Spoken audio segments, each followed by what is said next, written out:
Welcome back to Pakistani reaction. Reaction.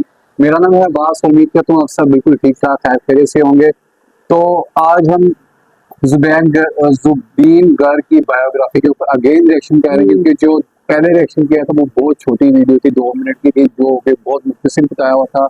तो again की biography के ऊपर रिएक्ट कर रहे हैं और जुबीन गर्ग के बारे में बताता चले। जिनको नहीं पता, ये असम के बहुत बड़े, बल्कि पूरे इंडिया के बहुत बड़े सिंगर थे और बहुत से लोगों की ये हेल्प भी करते थे और बहुत से इनके जाने के बहुत से लोगों के दिल टूटे हैं।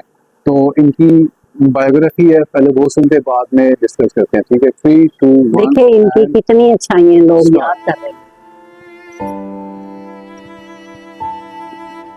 आज हम बात करने वाले हैं एक ऐसे लेजेंड के बारे में जिनका नाम सुनते ही असम की मिट्टी की खुशबू आती है, जिनको उनके फैंस उतना प्यार करते हैं जितना वो अपने भगवान से करते हैं। ये एक ऐसे लेजेंड की कहानी है जिन्होंने सिर्फ गाने गाए नहीं है, बल्कि असम के कोने कोने को अपना बनाया है। जब तक सूरज चांद रहेगा, जुबिन गर्ग का नाम रहेगा। ये लाइन जो है वो इनके ऊपर सही मायनों में कही जा सकती है। उनकी डेथ के बाद जो मंजर असम में देखने को मिला वो दुनिया बहुत कभी नहीं ज्यादा भूल पाएगी। फ्यूनरल पर लाखों लोगों की भीड़ उमड़ पड़ी और ये gathering Limca book of records में दर्ज हो गई है। वर्ल्ड की चौथी सबसे बड़ी पब्लिक गैदरिंग।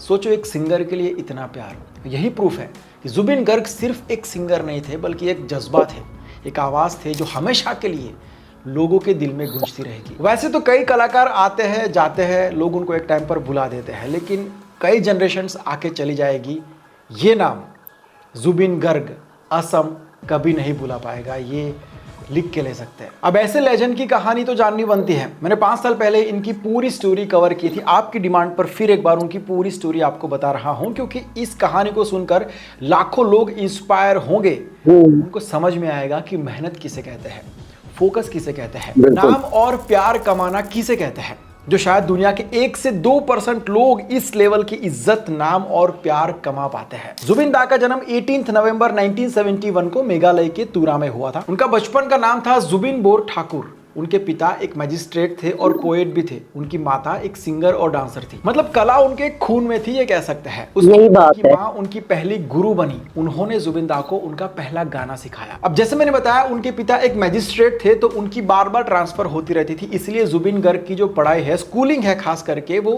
बंगाली, असमीज और इंग्लिश तीनों मीडियम्स में हुई है। हर जगह पर नए लोग, नई बोली, नया लोक संगीत, और यही एक्सपोजर उनकी कला की सबसे बड़ी ताकत बनी। संगीत का पहला कदम उन्होंने तबला के साथ उठाया। तबला बजाना सीखा सबसे पहले। 12 साल तक तबला बजाया, कई सारे कॉम्पिटिशन जीते।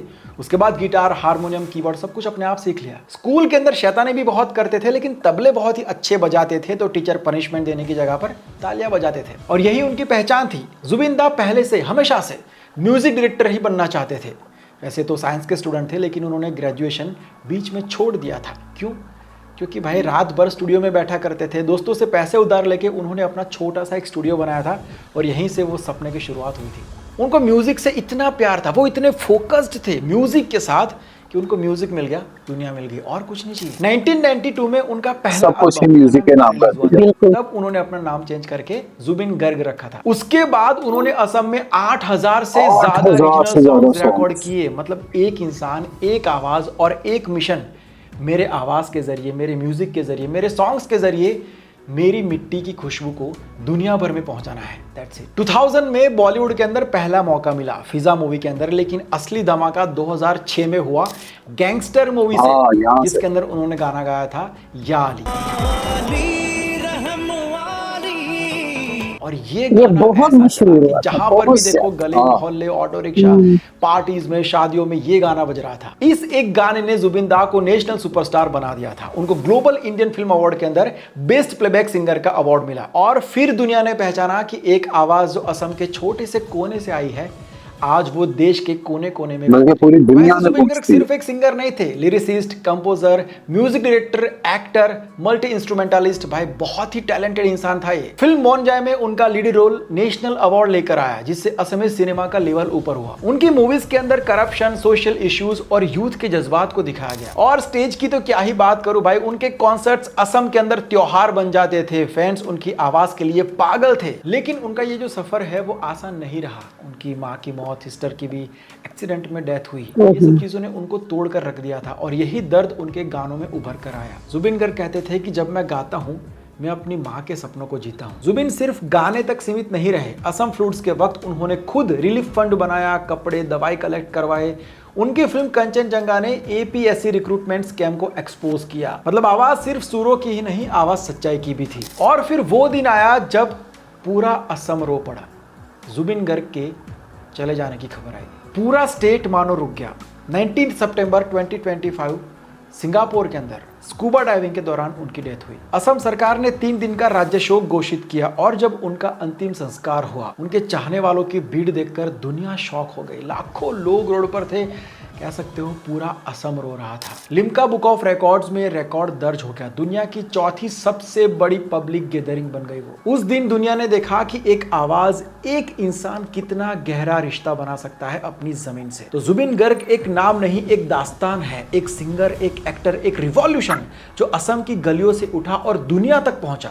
और जिस दिन वो गए, असम की धड़कन रो पड़ी। अभी तक उन्होंने टोटल 38,000 से ज्यादा सॉन्ग्स गाए हैं, 40 से ज्यादा लैंग्वेज रिकॉर्ड है। इस लेवल का बड़ी फोकस बात है। दुनिया में कितने % लोग रख पाते हैं। तो ये थी जुबिन गर्ग द लेजेंड की स्टोरी। वैसे मैं आपको बताऊं कि उनकी लाइफ इतनी बड़ी है कि एक वीडियो के अंदर मैं कवर नहीं कर सकता हूं। मैंने आपको कुछ % बताया। बिल्कुल ऐसा ही है। तो ये थी जुबिन गर्ग की लाइफ स्टोरी, बल्कि बायोग्राफी की। जैसे कि उन्होंने लास्ट में बताया कि उनकी लाइफ में इतना कुछ था कि एक छोटी सी वीडियो में कवर नहीं होता वो। और फिर एक बहुत बड़ी बात कि 38,000 गाने 40 लैंग्वेजेस में उन्होंने गाया, बहुत बड़ी बात होती है। अपनी जो असम की मिट्टी उसको रिप्रेजेंट किया पूरे इंडिया के अंदर और दूसरी कंट्रीज के अंदर। सबसे बड़ी आसान नहीं बात था है, ये। उन्होंने अपने गानों के अलावा अपने इखलाक से बिल्कुल। सारी दुनिया को अपने इसलिए पीछे तो लगाया। उनकी डेथ पे पूरे शाम के अंदर जो है बहुत ज्यादा लाखों लोग आ गए थे। तो और वो गिनीज वर्ल्ड रिकॉर्ड के अंदर भी शमूलियत इख्तियार कर गए हैं। तो यार एक छोटा सा रिएक्शन था, उम्मीद है आपको अच्छा लगा होगा।